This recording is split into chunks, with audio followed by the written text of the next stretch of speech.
Vijayawada new రాజరాజేశ్వరిపేటలో MLA Bonda Uma VMC commissioner ధ్యానచంద్రతో కలిసి పర్యటించారు. మంత్రి నారాయణ డయేరియా ప్రబలిన ప్రాంతాల్లో వాస్తవ పరిస్థితిని పరిశీలించారు. స్థానికంగా ఏర్పాటు చేసిన మెడికల్ క్యాంప్లో చికిత్స పొందుతున్న బాధితులను పరామర్శించి ధైర్యం చెప్పారు.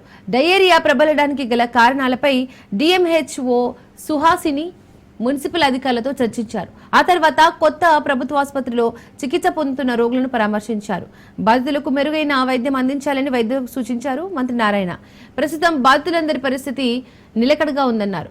వదంతులు నమ్మవద్దని, బాధితులకు ప్రభుత్వం అన్ని విధాలా అండగా ఉంటుందన్నారు ఎమ్మెల్యే బోండా ఉమా.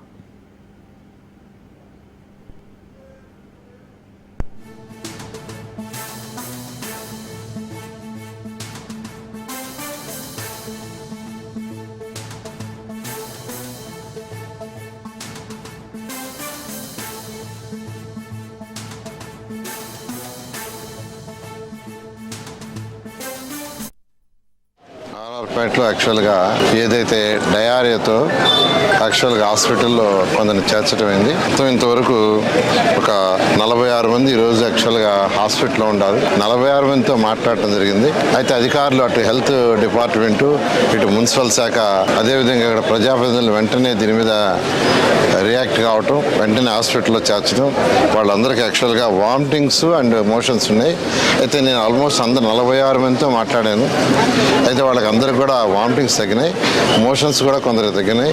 కొందరు డిశ్చార్జ్ అవుతున్నారు, కొందరు ఇవాళ ఈవినింగ్, కొందరు డిశ్చార్జ్ అవుతారు. అదేవిధంగా పబ్లిక్ హెల్త్ అని పిలిపించాం. ఆల్రెడీ ఒకసారి టెస్ట్ చేశారు. వాటర్ టెస్ట్ చేస్తే వాటర్ టెస్ట్లో ఎటువంటి ప్రాబ్లం లేదని వచ్చింది. అయినప్పటికీ మరొకసారి ఎక్కడన్నా ట్యాప్స్లోకి ఎక్కడన్నా ఈ డ్రైన్స్ వాటర్ ఎక్కడన్నా కలిసే ఛాన్స్ ఎక్కడన్నా ఉందా అనేది మళ్ళీ ఒకసారి పరిశీలించమని ఇప్పుడు అధికారులందరూ ఇమీడియట్గా దాని మీద ఫోకస్ చేశారు. అయినప్పటికీ జాగ్రత్త తీసుకోవాల్సిన బాధ్యత ప్రభుత్వం ఉంది. దీని మీద క్షుణ్ణంగా పరిశీలించి అన్ని టెస్టులు చేసి ప్రాబ్లం లేకుండా చేయడం